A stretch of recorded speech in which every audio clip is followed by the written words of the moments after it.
Mais uma vez, eu quero agradecer muito a participação das avaliadoras Elizabeth, Isabelle Irusca Lucena e Carla Carine Gomes, pelo trabalho que está sendo desenvolvido nesse exato momento, nessa tertúlia.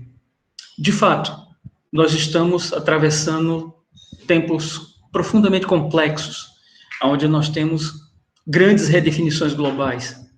E a nossa universidade, a universidade pública, enquanto instituição a serviço do bem comum, fundamentada na proposta de geração de conhecimento decente para uma vida prudente, como sugere Boaventura de Souza Santos, tem a oportunidade de se reinventar mais uma vez e, com isso, contribuir para a construção de uma sociedade muito mais responsável. Para além da educação, do ensino, para além da pesquisa, que são absurdamente importantes, a extensão, ela mostra o braço de responsabilidade social da universidade. Esse é um dos nossos papéis. E todos que fazem parte dessa tertúlia número 15, e não apenas essa, mas como todas as outras, estão de parabéns, porque estão mostrando, mais uma vez, a responsabilidade da universidade. Dando prosseguimento, eu solicito que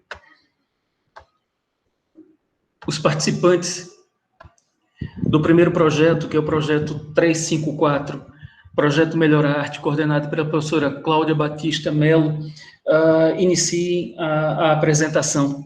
Como já foi dito anteriormente, a apresentação tem 20 minutos, fracionados em 10 minutos para a apresentação dos alunos, 5 minutos para os avaliadores e mais 5 minutos para perguntas. Podemos começar.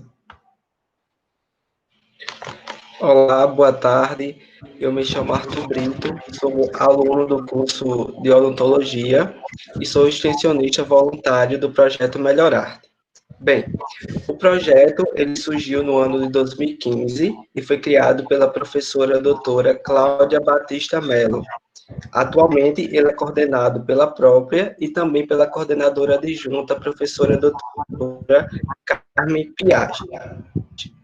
O projeto tem público-alvo as crianças da ala pediátrica e o ambulatório do Hospital Universitário Lauro Vanderlei, e também as idosas da Casa da Divina Misericórdia. Então, os objetivos do projeto é levar um cuidado humanizado, tanto para as crianças quanto também para as idosas, nos ambientes em que elas estão.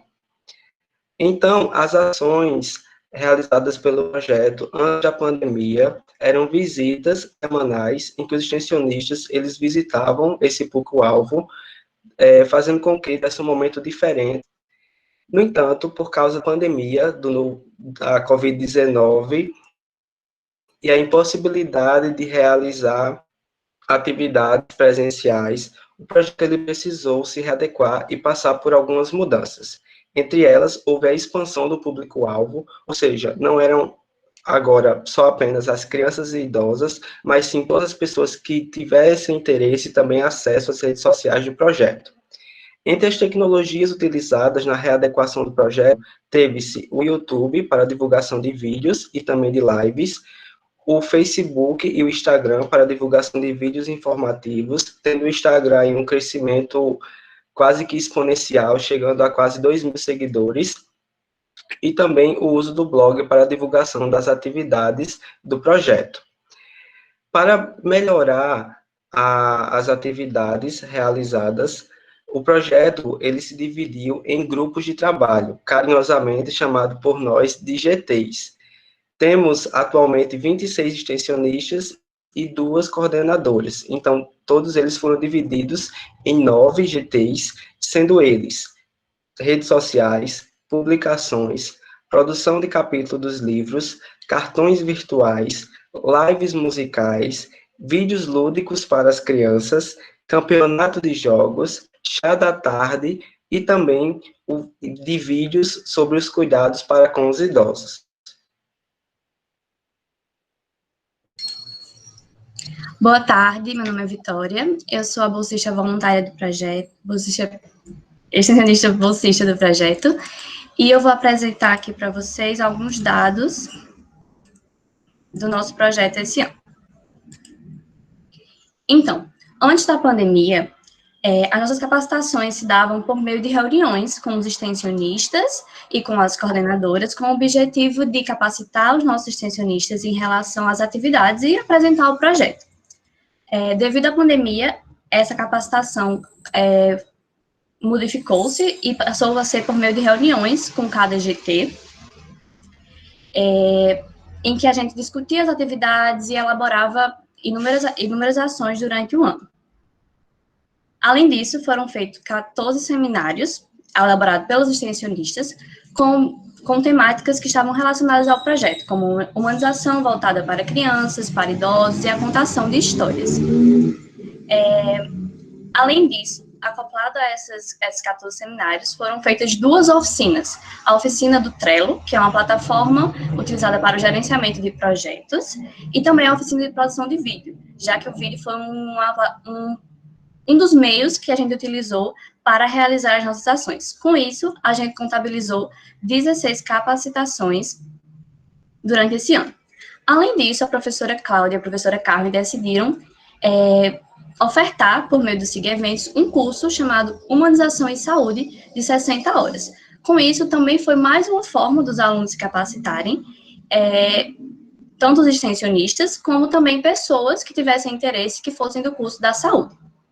Falando um pouquinho agora das nossas ações em relação aos GTs, como o Arthur já havia falado, eu vou falar um pouquinho sobre quais a gente já fez e quais a gente está produzindo até agora. Inicialmente, falando do GT de jogos digitais, ele tinha como objetivo levar um momento de diversão, uma vez que os jogos digitais estão sendo utilizados de forma absurda durante esse período da pandemia como um passatempo. Então, foram elaboradas 4 batalhas, ou seja, 4 salas no Google Meet, no qual as pessoas jogaram jogos como Stop Odds e contabilizando cerca de 26 participantes. Em relação ao GT de cartões, foram feitos 15 cartões até agora, e esse GT tinha como objetivo levar mensagens em dias importantes, em datas importantes, como o Dia do Idoso, Dia da Criança, Início da Primavera, e também apoiar causas como Setembro Amarelo, Novembro Azul.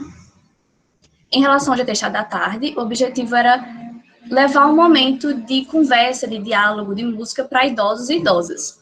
Até agora a gente só conseguiu fazer uma vez que não é tão fácil, né, colocar um idoso, uma idosa na frente do computador, na frente de um celular. Em relação ao GT de vídeo para crianças, foram produzidos 8 até o momento, 5 que foram da oficina de origami, que com isso a gente tem o objetivo de continuar levando a arte para essas crianças, e 3 educativos, uma vez que o nosso projeto tem extensionistas de diversos cursos, odonto, fisioterapia, letras. Então, a gente fez vídeos de educação e saúde bucal, limpeza de mãos e animais, falando sobre animais, números e letras em inglês. Em relação ao vídeo para os idosos, a nossa temática foi o cuidado com os idosos diante da Covid-19, no qual a gente abordou temas como hidratação, a importância da hidratação, a importância do sono. Em relação ao GT de lives, o objetivo era fazer uma live com músicas para quem tivesse interesse em participar. Inicialmente, a gente fez uma da Semana do Idoso, com muito forró, e agora, no final do ano, a gente está organizando outra com uma temática mais aberta, com vários estilos musicais. O GT de Publicações elaborou durante esse ano 12 resumos para eventos como Cubo USP, Abeno, Congresso da Uniesp, e também agora para o Enex. Também foi produzido um livro com a temática de cuidado com os idosos diante da Covid-19, que foi o que deu origem até aos vídeos. Além disso, foram feitos 15 capítulos de livro, feito pelos próprios extensionistas, que deram origem também a seminários e que também levou a postagem de resumos nas nossas redes sociais sobre as temáticas de cada capítulo. Por fim, nós fizemos 4 campanhas. Inicialmente foram feitas 2 campanhas voltadas para arrecadação monetária para a Casa da Divina Misericórdia, que era o nosso público-alvo antes da pandemia, e agora, no final do ano, a gente fez o desafio A Vida Não Para, dividido em 2 partes. A gente teve a participação do Instituto Paraibano de Envelhecimento, o IP-UFPB, e o curso de Cuidadores de Idosos. Então, inicialmente, a primeira parte dessa campanha era a arrecadação monetária, e a segunda era fazer com que as pessoas tivessem um cuidado com o idoso e fizessem alguma ação por eles, algum cuidado humanizado para eles. E a gente recebeu imagens como um idoso sendo levado para escutar música, recebendo café da manhã em cima da cama, tendo as unhas cortadas, então foi um momento bem interessante. E para finalizar, a gente gostaria de falar um pouquinho sobre a nossa experiência durante esse ano. Para mim, foi um desafio muito grande fazer esse projeto de forma remota, uma vez que o projeto Melhor Arte, ele é voltado para a sociedade, é com crianças, com idosos, e foi um desafio muito grande para mim, mas eu percebi que a gente conseguiu superar tudo isso por meio do trabalho em equipe. Tudo que a gente ia fazer foi em equipe, foi organizado, tudo em conjunto para que fosse da melhor forma possível. Arthur, quer falar mais alguma coisa? Então, né, foi um desafio esse ano do projeto Melhor Arte, mas através do trabalho em equipe, né, a gente conseguiu aprender várias coisas, né, o projeto conseguiu beneficiar tanto os extensionistas, né, através dos seminários, nós pudemos entender, né, o significado teórico que há por trás da humanização, e também o projeto ele conseguiu atingir o público externo, ele conseguiu ir além daquele público-alvo que ele tinha e atingir centenas de pessoas, cumprindo assim com o principal papel da extensão, que é levar para o público aquilo que a gente aprende no meio acadêmico, levar para a sociedade que está lá fora o nosso melhor, aquilo que a gente aprende de melhor na nossa universidade.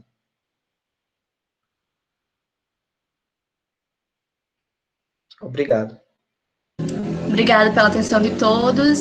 Se quiserem conhecer nosso projeto, estamos nas redes sociais, só pesquisar, Projeto Melhor Arte.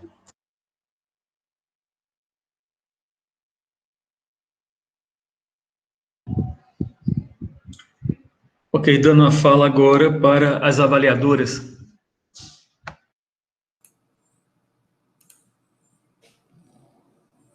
Boa tarde, vocês me ouvem?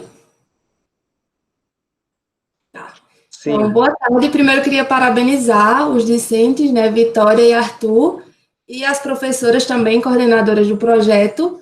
Gostei bastante de como vocês conseguiram readequar o projeto à pandemia. E só uma dúvida que ficou foi como é que vocês escolhem esses temas para as ações que vocês fizeram durante a pandemia? Aí vocês mencionaram, cuidado com o idoso durante a Covid, falaram de alguns temas, e eu queria saber só como é que vocês fazem para escolher esses temas que vão ser abordados. Se faz alguma pesquisa, questionário, enquete, só como é a escolha desses temas? Basicamente, a gente escolheu os temas pela relevância. Por exemplo, como o nosso projeto é o Melhor Arte, a gente busca arte, então a gente parou para pensar. O que é que a gente pode fazer durante essa pandemia para levar informação, para levar conhecimento e para levar diversão ao mesmo tempo? Então, a gente buscou fazer os vídeos informativos para os idosos, a gente buscou fazer a oficina de origami para as crianças, então a gente tentou continuar fazendo as ações que a gente normalmente fazia, sendo que de uma forma mais lúdica, de uma forma mais dinâmica, por meio de vídeos, por meio de postagens, por meio de jogos. Foi realmente uma adaptação do que a gente já fazia antigamente, mas não teve nenhum tipo de pesquisa anterior com enquete. Você, de acordo com a necessidade e a relevância do tema, vão decidindo, né, sobre o que abordar. Isso, de acordo com a nossa temática, com a nossa metodologia, a gente se reformulou e procurou temas que fossem relevantes. Uhum, muito bem, parabenizo vocês. Até achei interessante o fato de que vocês ressaltaram que acabou que com a pandemia vocês conseguiram atingir um público-alvo bem maior do que o planejado antes, né? Então, meus parabéns. Obrigada. Obrigado. Bem, parabenizo também os extensionistas, a coordenadora, as coordenadoras pelo projeto. Eu achei incrível também, né, excelente. A gente precisa trazer mais a universidade para a sociedade, a partir dessas ações, sair dos muros, né, e com a extensão a gente consegue fazer muito bem isso. Vocês estão dentro do objetivo 3 da ODS, né, então, faz parte, muito bom também, que é boa saúde e bem-estar. E eu fiquei só com uma dúvida, né, em relação ao o local que vocês faziam antes da pandemia. Antes da pandemia, nossas ações eram no Hospital Universitário Lauro Vanderlei, na ala pediátrica e no ambulatório. Em relação às idosas, era na Casa da Divina Misericórdia, que é um abrigo, né, para idosas que se localiza lá nos bancários. Aí a gente fazia visitas semanais nesses locais, levando diferentes ações durante a semana. Ou seja, vocês trabalhavam antes da pandemia com idosos. Aí veio o modo remoto, tiveram que se readequar e ampliaram para as crianças. Não, assim? Idosos Não? E crianças. Antes eram idosos e crianças também. No Hospital Universitário Lauro Vanderlei eram com crianças e na Casa da Misericórdia com as idosas. 2 locais diferentes. Entendi. Isso. E me diz uma coisa, como é que vocês conseguiram fazer essa divulgação dessas ações via remota? Vocês foram no local e mostraram que tinha um link para entrar, que tinha uma rede social para se inscrever, como foi isso? Inicialmente, a gente pediu que todos os extensionistas respondessem um formulário, colocando o contato de algumas pessoas que eles conheciam. Então, a gente já utilizou os contatos que a gente tinha dos anos anteriores e novas pessoas que os extensionistas colocaram. Então, a gente fazia isso, pegou essa listagem e foi falando, mandando mensagem para essas pessoas, perguntando se elas gostariam de participar. Então, por exemplo, para as pessoas que participaram dos jogos, eles receberam literalmente um convite pelo celular para participar. E, além disso, a gente também divulgou nas redes sociais, falando sobre qual seria o dia, o horário, e que se eles tivessem interesse, era só entrar em contato com a gente. Joia. Ô, Vitória e Arthur, vocês observaram se teve uma quantidade maior de pessoas, um público maior atingido, ou vocês observaram que foi menor do que antes talvez tenha sido bem menor, mas do que do esperado por vocês? Foi bem maior mesmo, até porque logo no início, nosso Instagram, ele tinha cerca de 100 e poucos seguidores, e assim, no trabalho mesmo em equipe, a gente vai conseguir mais seguidores, porque as pessoas precisam conhecer as ações do projeto, as pessoas precisam, né, chegar e ver esses vídeos informativos, ver os vídeos que a gente está preparando. Então, a gente, no trabalho em equipe, foi conseguindo novos seguidores, e a gente saiu de quase 200 para quase 2.000. Um trabalho aí de todos os extensionistas. E também, levando em consideração até os dados do ano passado, a gente atingia cerca de 300 pessoas ao todo, envolvendo as idosas e envolvendo as crianças. E de acordo com os dados do Instagram, a gente o nosso material estava sendo visto por cerca de 430 pessoas, em média. Então, literalmente, estatisticamente, houve um aumento do público-alvo e do número de pessoas que viram o nosso trabalho. Muito bem.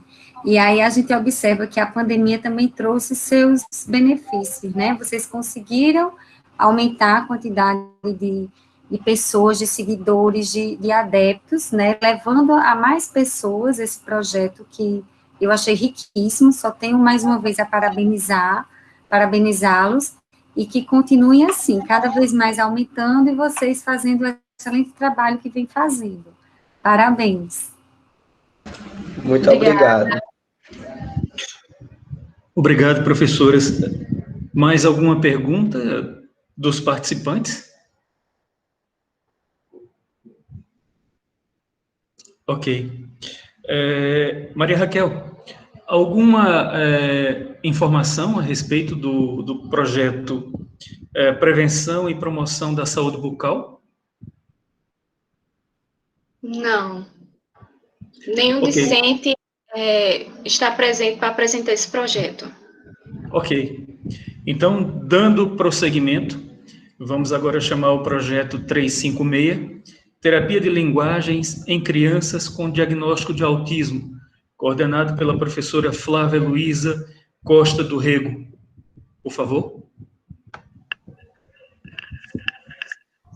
Boa tarde, vocês estão me ouvindo?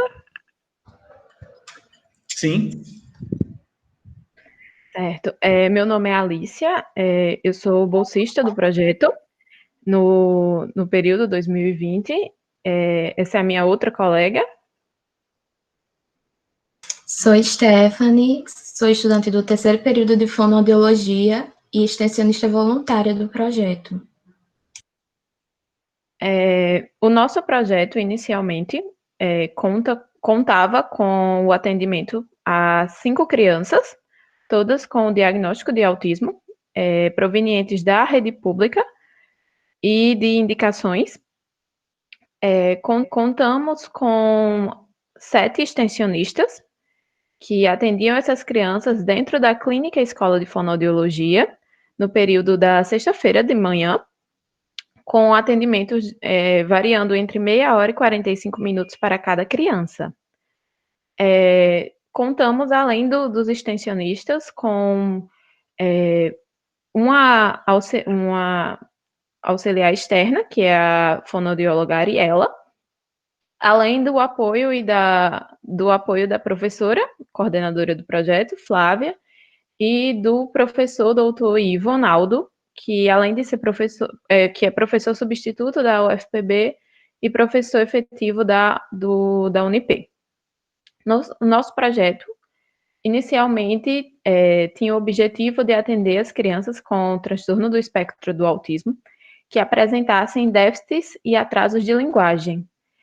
Acolhemos crianças com idades a partir de 1 ano até 8 anos, que era o nosso paciente mais velho. Utilizamos a metodologia socio-interacionista, baseada nos ensinamentos de Vygotsky, em que usamos brinquedos e brincadeiras como forma de interação e de auxiliar na interação dessas crianças com o ambiente externo e com outras pessoas. Além disso, fazíamos estudos e conversas diretas com os pais a respeito de dúvidas e comentários que eles quisessem tirar conosco. O projeto, quando foi iniciado, tínhamos essa ideia de que, por meio da brincadeira, poderíamos influenciar diversas crianças a utilizar da brincadeira como forma de se apropriar da linguagem. As crianças com transtorno do espectro autismo, em geral, têm muita dificuldade em expressar, por meio da linguagem oral, seus sentimentos e ações necessárias, utilizando os outros como um meio de alcançar os objetivos que elas querem. Na nossa extensão, a gente quer que elas se apropriem da linguagem oral, de modo que possam se tornar efetivamente comunicadores, já que a nossa sociedade é uma sociedade oralizada e que valoriza muito a comunicação oral. Então, utilizamos brinquedos e brincadeiras de formas diversas, escolhidas em geral pela própria criança, e que nos auxilia a entrar em contato com essa criança e mostrar que, com a linguagem oral, ela pode ter contato com outras pessoas.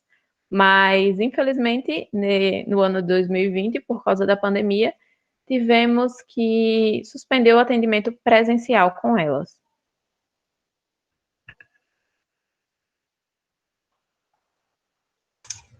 Bom, gente, dando continuidade ao que a Alicia estava falando, devido a esse contexto de pandemia, tivemos que nos adequar a essa realidade. Então, devido às características clínicas das crianças com autismo, não é viável realizar o atendimento online. Então, nossa coordenadora entrou em contato com as famílias e orientou que elas estimulassem a linguagem das crianças em casa mesmo. E durante todo esse período de isolamento social, as famílias tiraram dúvidas via WhatsApp com a professora e ela orientou, da melhor forma possível, essas famílias. Bom, já nós extensionistas, nos voltamos para outras atividades, como a criação do nosso Instagram, em que nós divulgamos ações do nosso projeto e compartilhamos conteúdos referentes ao autismo, tanto para a comunidade acadêmica quanto para o público em geral. Nós também, durante esse período, fomentamos a produção científica no nosso projeto com a produção de 2 capítulos de livro para e-book, que contou com a participação de extensionistas e colaboradores, e abordava casos clínicos atendidos pela nossa extensão. Também sempre estamos em contato pelo grupo do WhatsApp, divulgando eventos referentes à temática do autismo, que vai nos ajudar a contribuir para a nossa extensão e para o nosso aprendizado em geral. Nós também, então, assim, nós conseguimos nos adequar, nos reinventar durante esse período tão desafiador, porque inicialmente nossa proposta é presencial, é o atendimento presencial, mas como diante de todo esse cenário, tivemos que nos readequar e nós conseguimos dar continuidade às outras atividades, né? E participar dessa extensão possibilita que a gente tenha uma vivência, um aprendizado que contribui de maneira assim, significativa para a nossa formação acadêmica e profissional. Alicia, quer acrescentar mais alguma coisa? Eu gostaria de dizer também que, para as extensionistas que entraram no projeto recentemente, é uma boa ideia de como seria o futuro ao trabalhar com essas crianças. Trabalhar com elas não é uma tarefa muito fácil, já que elas, por falta da linguagem oral, não expressam corretamente o que sentem, mas também é uma forma muito divertida de você colocar algo na vida delas. Por meio das brincadeiras e dos brinquedos que utilizamos, elas acreditam que estão brincando com a gente. Então, tira aquela cara de atendimento muito estruturado, em que você entra com um paciente e fica sentado de frente para ele, numa conversa com um papel, no máximo, anotando alguma coisa que ele fala. Não, nossa extensão, a gente utiliza os brinquedos, se senta no chão, as crianças se sentem acolhidas e esperam esse horário da extensão começar, porque para elas não é uma forma de terapia, é uma brincadeira, não somos como terapeutas deles, ou aquela imagem estruturada da pessoa do jaleco, que muitas vezes para eles é assustador. Não, somos colegas que nas sextas-feiras brincávamos com eles de brinquedos que eles gostavam e que eles tinham a autonomia de escolher. Então, na construção social, para a gente isso é muito importante, porque a gente aprende que não devemos ver o paciente como uma doença, mas sim como uma pessoa real, com sentimentos, com ações e com desejos, que auxiliamos elas a aprenderem a expressarem esses desejos.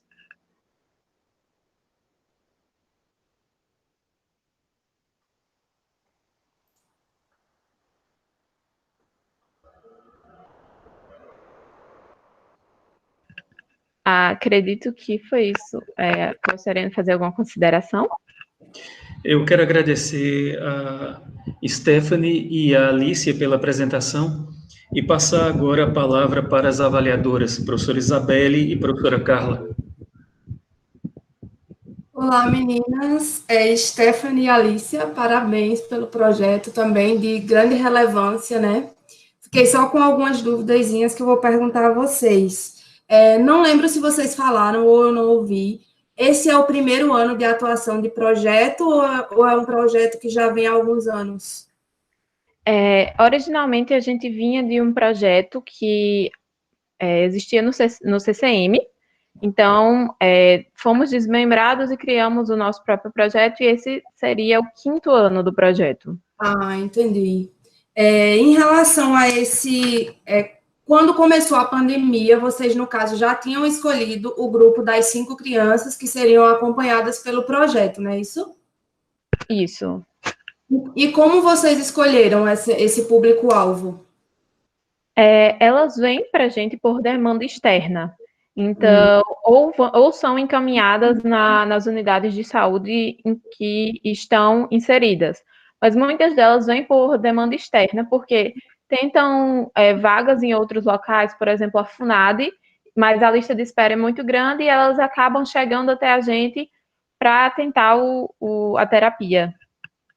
Entendi. Aí vocês falaram que com a pandemia, esse atendimento presencial, né, que eu achei também super interessante, o que vocês explicaram sobre a forma lúdica, né, através de brincadeira, que a criança nem sabe que está em terapia. É bastante interessante.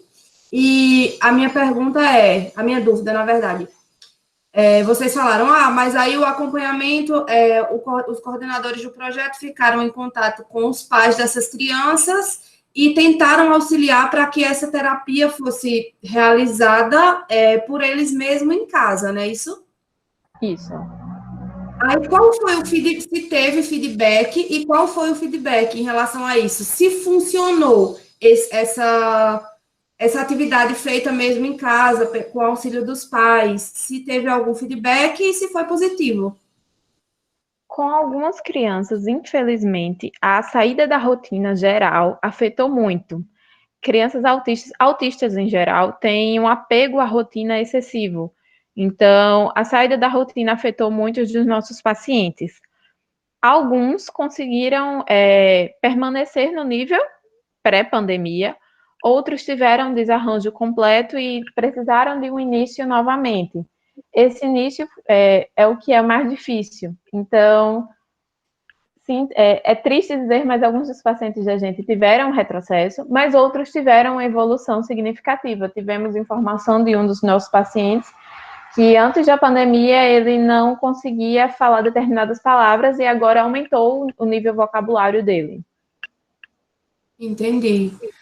Era isso mesmo que eu estava com dúvida, né? Parabenizo a vocês pelo projeto, de bastante relevância, eu achei, e espero que as coisas se encaminhem logo para melhorar, para que as ações possam ser feitas presencialmente, né? Para, com certeza, concretamente, contribuir muito mais para a vida dessas crianças. Parabéns, meninas. Muito bem, eu também parabenizo, como a professora Karine fez, né, o projeto, um excelente projeto. Não deve ser fácil trabalhar com crianças autistas, eu acho já algo desafiador, como o Stephanie falou, trabalhar com crianças, ainda mais com autistas, né, e ainda mais em um período de pandemia, como a gente está passando. Né, não deve ter sido fácil, não deve estar sendo fácil para essas crianças. Eu queria, na realidade, fazer uma pergunta mais de dúvida, né, que gerou agora no final. Quando, não sei quem foi que falou, não foi Stephanie, não, foi a Alicia. A Alicia falou que teve algumas crianças que tiveram um progresso e outras tiveram um retrocesso. Como é que vocês conseguiram avaliar esse progresso ou retrocesso, né? Só pelo feedback mesmo dos pais? Como ela já falou, trabalhar com crianças autistas é difícil. Fazer a avaliação de crianças autistas também é difícil. E fazer pela internet é quase impossível. Então, a gente trabalhou mais com feedback vindo dos próprios pais, do que eles, porque eles estão convivendo e eles convivem com as crianças, mesmo em terapia, eles ainda passam muito mais tempo com as crianças do que a gente. Então, pelo feedback do que eles falaram mesmo. Então, diálogos que as crianças que as que tiveram retrocessos, que elas já tinham com eles e que deixaram de ter, ou as que tiveram progresso, que não tinham esse diálogo e iniciaram esse diálogo, foi mais numa conversa com os pais mesmo que tivemos esse feedback. Muito bem. E me tirem outra dúvida, vocês criaram alguma rede social, ou vocês já têm essas redes sociais do projeto? Foi criado o Instagram do projeto para divulgação de conhecimento e de informações sobre o tema do autismo. E atualmente a gente conta com 138 seguidores. Muito bem, parabenizo o projeto. Né? Infelizmente, eu também sou coordenadora de um projeto em escola, então não foi fácil, né? A gente teve que mandar material e tudo mais, mas esse momento é complicado. Parabéns para todos, para a professora, orientadora também.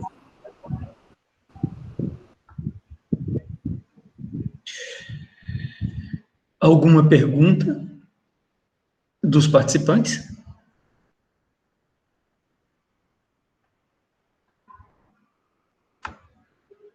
Ok, muito obrigado. Dando prosseguimento, nós teremos agora a apresentação do projeto 358, Educação Popular em Saúde, no Cuidado em Enfermagem na Comunidade, coordenado pela professora Patrícia Serpa de Souza Batista.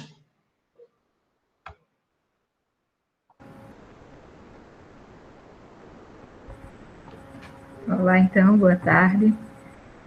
Só esperar um pouquinho para o aluno. Olá, boa tarde. A tua câmera não está aparecendo. Aí. Seu áudio, então, Paloma. Abra o microfone. Está aparecendo agora minha imagem? Ok. Obrigada.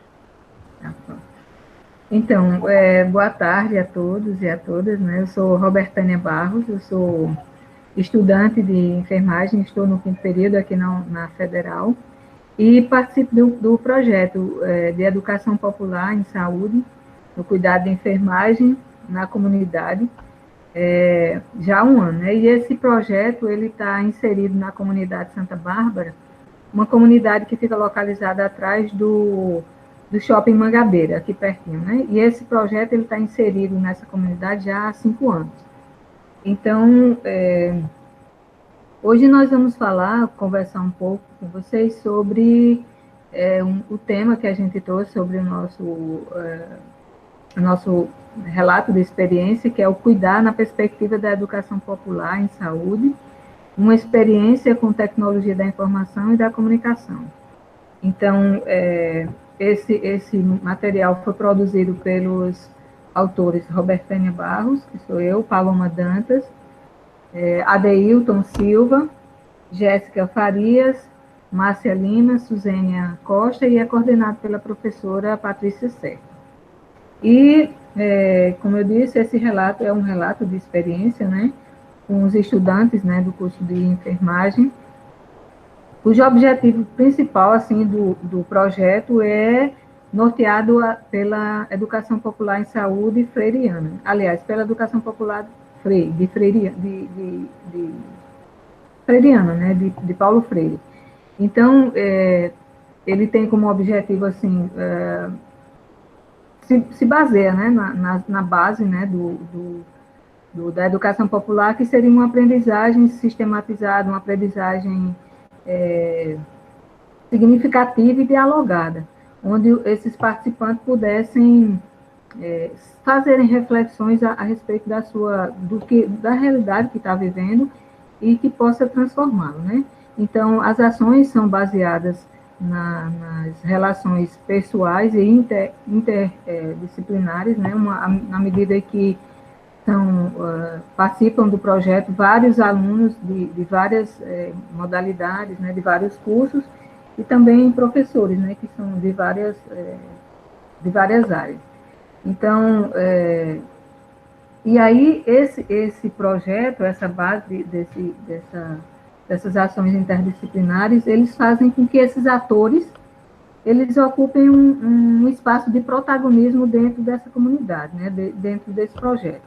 E esse protagonismo, ele é conseguido, né, ele se faz a partir do momento em que existem as reflexões, a partir do momento em que são feitas essas análises, né, da realidade em que vive para que sejam transformados. Então, também a gente trabalha muito a questão da valorização cultural, né, dos saberes, dessas trocas, onde os extensionistas que vão, né, que iam, né, na verdade, quando a gente estava presencial, a gente vai na comunidade toda sexta-feira, mas agora a gente está fazendo de outra forma, né, remotamente, então...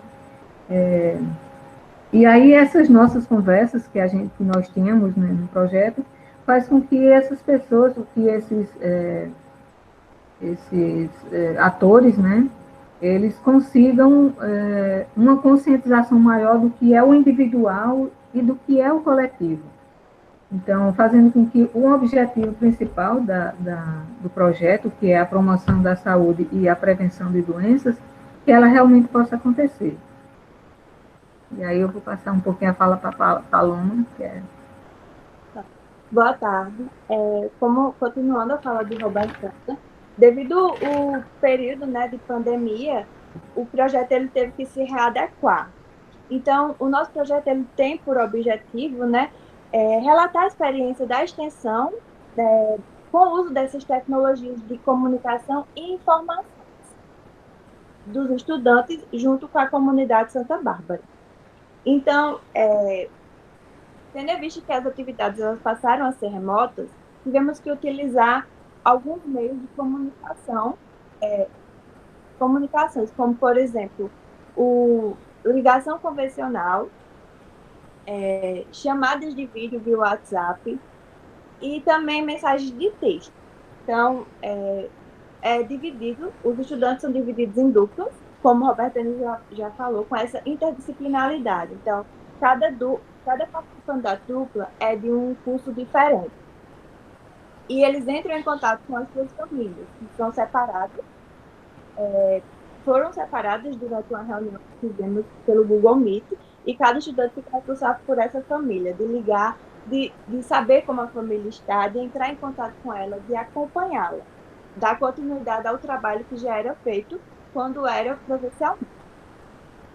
Também temos uma atuação no grupo chamado Pequena Semente, que é um grupo de mulheres da comunidade Santa Bárbara, é composto apenas por mulheres, e temos quinzenalmente reuniões com elas. Nessas reuniões a gente trata de assuntos que elas nos trazem, né? Por exemplo, foi falado um pouco sobre prevenção, medidas de prevenção da Covid-19, nutrição saudável, momentos também de relaxamento e meditação.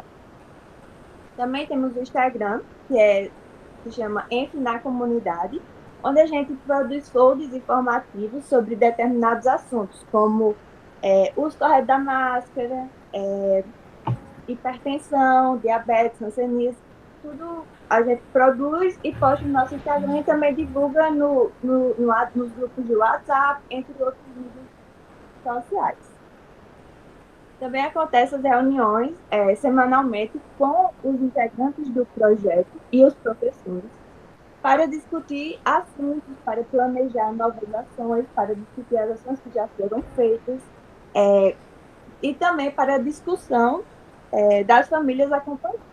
Porque cada estudante que acompanha a sua família, ele tem que fazer um diário de campo.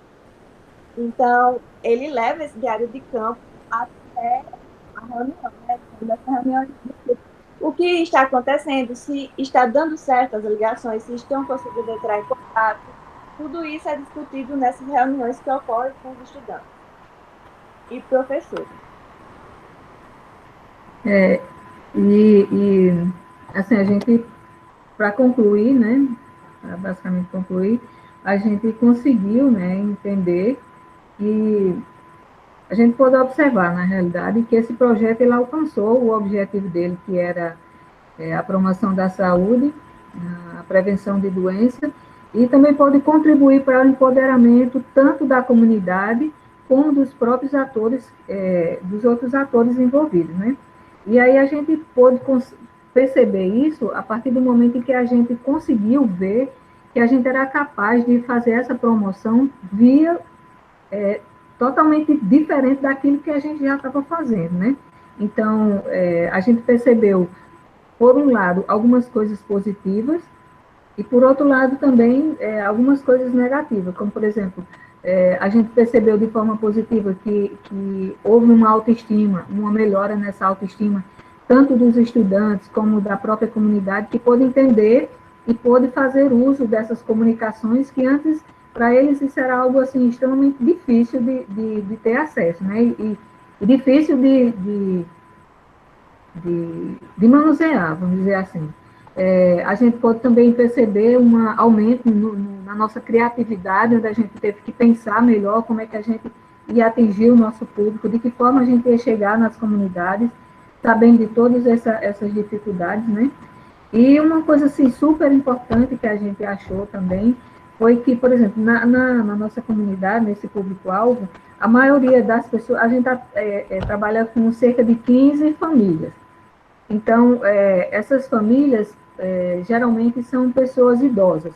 Então, é o grupo, como o Paulo falou, o grupo de mulheres. Então, esse grupo de mulheres, geralmente, são mulheres mais idosas. E aí, o que acontece? A gente percebe que dentro desse grupo existe uma incidência maior de doenças crônicas, né, como diabetes, hipertensão e tal. E a gente tentando auxiliá-los numa melhor forma de conduzir essa doença, sem necessariamente estar utilizando de medicação, né, farmacológica e tal, se bem que a gente também, é claro que a gente não incentiva a tirá-los, mas a gente fez algo que foi essa apresentação com plantas medicinais que partiu delas, né, na vontade de conhecer melhor, de fazer uso de algumas plantas medicinais que auxiliassem nessas doenças crônicas, né? Então, a gente percebeu isso, que houve esse trabalho, né, foi feito para ajudando, auxiliando, né, contribuindo nessa sustentabilidade, mas a gente também percebeu que algumas coisas não muito boas foram acontecendo. Roberta, por favor, as suas conclusões. Tá. Então, a gente pode entender que para o aluno, por exemplo, para mim, o que ficou evidenciado muito foi que o compromisso social, ele continuou, e que essa continuação, ela se deu a partir do momento em que houveram os laços afetivos, né, que foram construídos anteriormente, deu a base para que a gente continuasse a fazer esse projeto andar dessa forma remota. Obrigada. Quero agradecer a Roberta e a Paloma pela apresentação. Por favor, professoras Isabelle e Karine, para suas avaliações. Olá, meninas. Roberta, Paloma. Primeiro, parabéns, né, pelo projeto, por estarem aqui, por terem continuado, né, mesmo em meio às dificuldades que a pandemia trouxe aí para todo mundo. Então, ficaram algumas dúvidas que eu queria esclarecer com vocês em relação ao projeto. E uma delas, vocês falaram, quando começou a pandemia, a gente se dividiu e cada dupla, né? Cada dupla ficou responsável por uma família, né? Isso? Eu não entendi, não ficou tão claro para mim como aconteceu esse acompanhamento a partir daí, a partir do momento que vocês designaram. É uma família para cada dupla. Você quer falar, Paloma? Eu posso falar e você complementa, porque assim, antes, quando era presencialmente, era realmente dividido em duplas também, cada dupla ia na casa da família, conversava. E continuou essa divisão. No caso, antes acontecia um namoro no sentido de, aquela família gostou de mim, então eu acho que eu posso continuar com ela. Aí, como entraram novas pessoas nesse período de pandemia, né? Aí não houve esse namoro, mas acabou se dividindo, os alunos escolhendo aquela família que queria ficar. E com isso a gente conseguiu entrar em contato por telefone com elas e se apresentar e assim ter a conversa. Então, essas conversas foram acontecendo com que periodicidade? Semanalmente, mensalmente? Essas conversas, elas ficam a critério da dupla, mas normalmente é semanalmente, toda semana a dupla ela entra em contato com a família. Tem muitas dificuldades, porque tem família que não tem WhatsApp, só tem ligação, aí a gente liga e tal, mas semanalmente. Era isso que eu ia já puxar para outra pergunta que ficou a dúvida para mim, era se, assim, pelo nível socioeconômico, cultural e tudo mais, do público-alvo, se vocês tiveram dificuldades nisso, na comunicação com eles, no uso de tecnologias. Sim, aí você já falou que sim, né? Porque tanto para a gente é difícil também entrar em contato com uma pessoa que não... No caso, eu entrei agora no projeto, sou novato, então eu não tive o conhecimento da minha família. Eu já comecei a ligar para ela e ter esse contato. É um pouco difícil, é um muro que você semanalmente vai tentando quebrar ele para ter essa continuação do trabalho, né, do projeto. E as famílias, algumas conseguiram aceitar, né, e atender as ligações. Outros já é realmente um pouco mais complicado.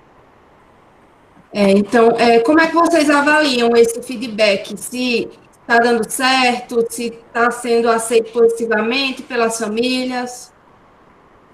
Robertânia, quer?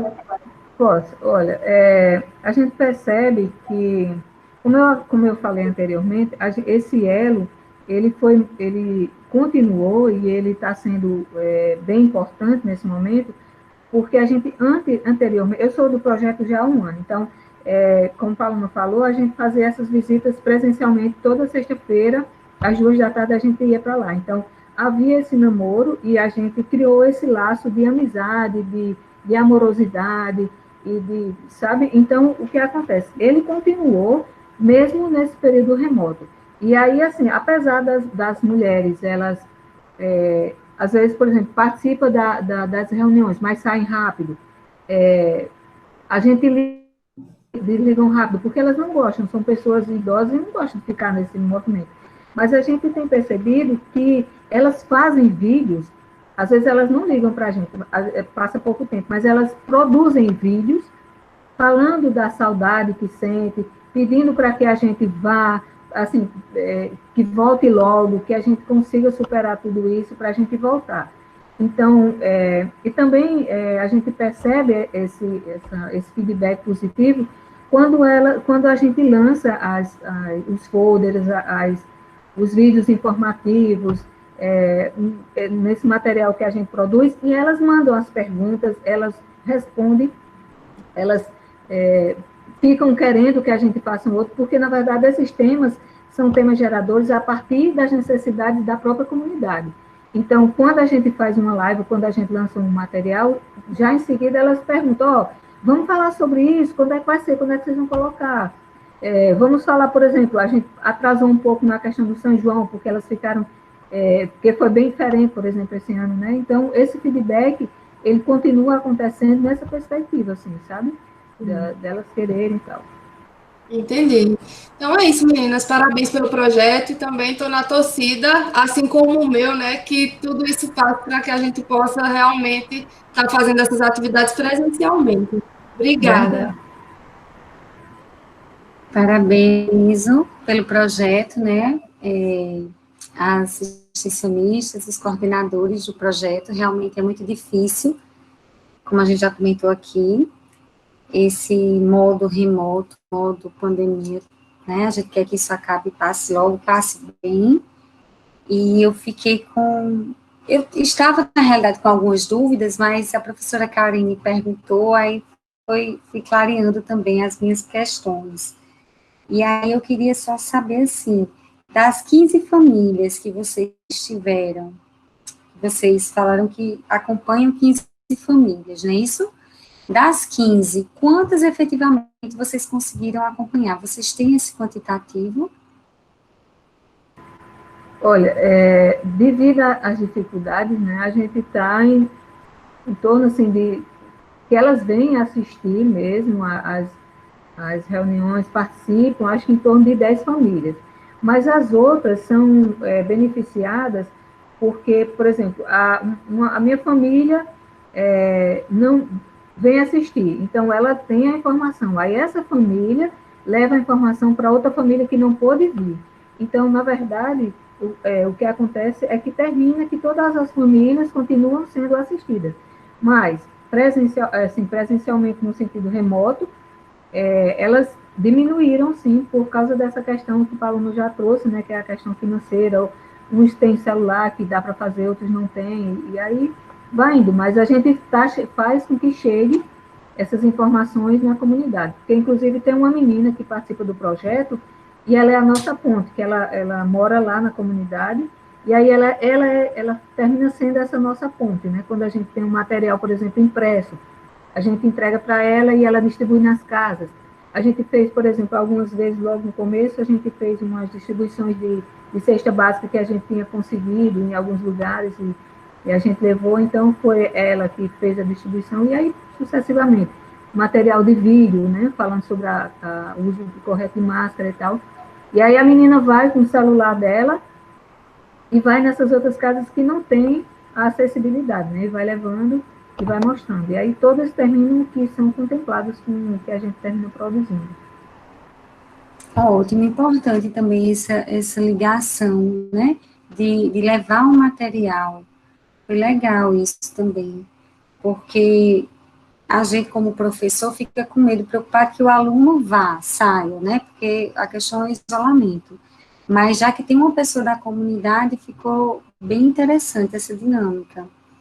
E só para finalizar, eu queria ouvir de vocês, eu não sei se cortou um pouco, ou se eu não entendi, mas qual a contribuição efetivamente de vocês? Quanto tempo de projeto? Eu sei que Paloma é nova, né, está iniciando, não tem nenhum ano, Roberta tem um, mas no total, quanto tempo de projeto, quantos anos já vem esse projeto? E, efetivamente, qual a contribuição da extensão para essa comunidade, para essas famílias? Então, o projeto, como eu havia falado, ele tem 5 anos, né, que ele funciona, que ele está inserido dentro dessa comunidade, e a gente tem percebido muito a questão do empoderamento dessas mulheres. A gente, durante esse processo que era presencial, a gente viu pessoas, mulheres que, por exemplo, apanhavam do marido, mulheres que chegavam nas reuniões e ficavam caladas ali no cantinho, sem querer falar absolutamente nada, por vergonha, por timidez. E aí, com o passar do tempo, essas mulheres começaram a se empoderar da sua força, da sua fala, da sua vontade de mudar aquela realidade, e começaram a falar, dizer sobre suas experiências, e pedir que a gente falasse sobre trouxéssemos alguns assuntos, por exemplo, como violência contra a mulher, como criação de uma associação, e aí foram levantadas e fortificadas algumas lideranças dentro da comunidade, que hoje é o que leva aquela comunidade, assim, sabe? É o que está sustentando, é o que... Elas hoje, por exemplo, nessa fase agora das eleições, por exemplo, elas não aceitam certos tipos de pessoas que cheguem lá e que com promessas, e que com falas e tudo, e aí elas começam a indagar, olha, como assim? Que história é essa? Vocês estão aqui, vieram aqui há tantos anos atrás, e a conversa é a mesma, e aí já pede para que se fale quais são realmente as propostas que vão para aquela comunidade, que segurança elas vão ter. Então, a partir disso, a partir do projeto, a partir dessas indagações e reflexões sobre críticas, né, da realidade, elas começaram a entender toda essa política e tomar para si esse empoderamento e ser questionador, e tentar mudar essa realidade. Hoje, tem outras questões de educação, por exemplo, que tem algumas crianças que conseguem terminar o ensino médio, que antes nem isso conseguiam. Tem algumas pessoas que já estão inseridas na universidade. Hoje elas têm uma UCF que é mais voltada para elas, sabe? Uma pessoa da saúde que vai sempre lá, que foi luta dela, sabe? Que foi alcançada pelo mérito dela, pelas reflexões e pela vontade de que mudasse, de ser transformada aquela comunidade. Eu falo demais, né? É porque é muito empolgante falar dessa comunidade, dessas mulheres, assim, sabe? Esse empoderamento é muito empolgante, ver essa transformação, quando a gente chegou e do que é hoje. Parabenizo novamente vocês pelo projeto, excelente projeto, né? E é importante, isso é muito importante, mostrar que elas podem mudar a realidade delas, que não é algo ao acaso, que está ali porque tem que ser, não, elas podem mudar. Muito bem, parabenizo vocês por essa iniciativa, essa participação.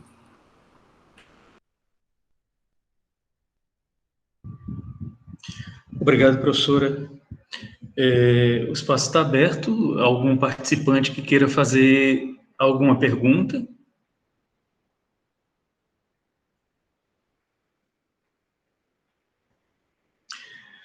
Ok. Bom, antes de qualquer coisa, eu quero agradecer profundamente a professora Isabelle Braga, como também a professora Karine Oliveira, pelo cuidado e a atenção dispensada aos projetos apresentados.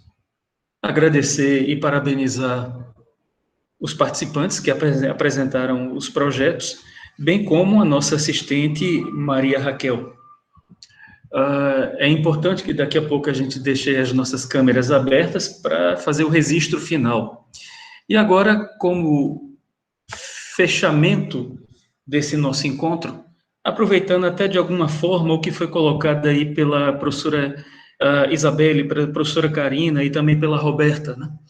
Nós entendemos que o nosso trabalho na extensão, ele é um projeto, ele é um processo coadjuvante na construção de alternativas, especialmente e sobretudo aquelas que estimulam a autoestima das comunidades. Isso foi bem reforçado agora nessa última fala aí da Roberta. Mas que também provocam o despertar das potencialidades das vocações regionais.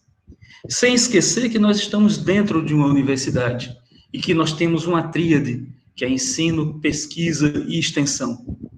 Então, nós temos a responsabilidade de fazer ações extensionistas como instâncias a partir das quais também pode-se repensar os cursos de graduação, bem como contribuir para a melhoria contínua dos cursos de pós-graduação. Esse também é um papel da extensão. A extensão contribui, sim, para melhorar substancialmente os cursos de graduação, como também a questão específica da melhoria contínua dos cursos de pós-graduação. Eu solicito agora que todos abram as câmeras para que nós possamos fazer a captura da tela.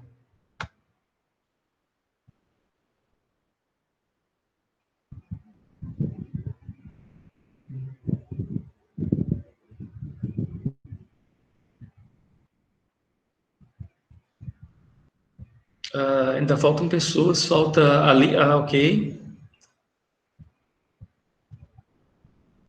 Pronto, falta só você, Maria Raquel. E aí tá todo mundo. Eu já abri aqui. Já? Ótimo. Já. Beleza, está registrado aqui agora. Fez o print aí?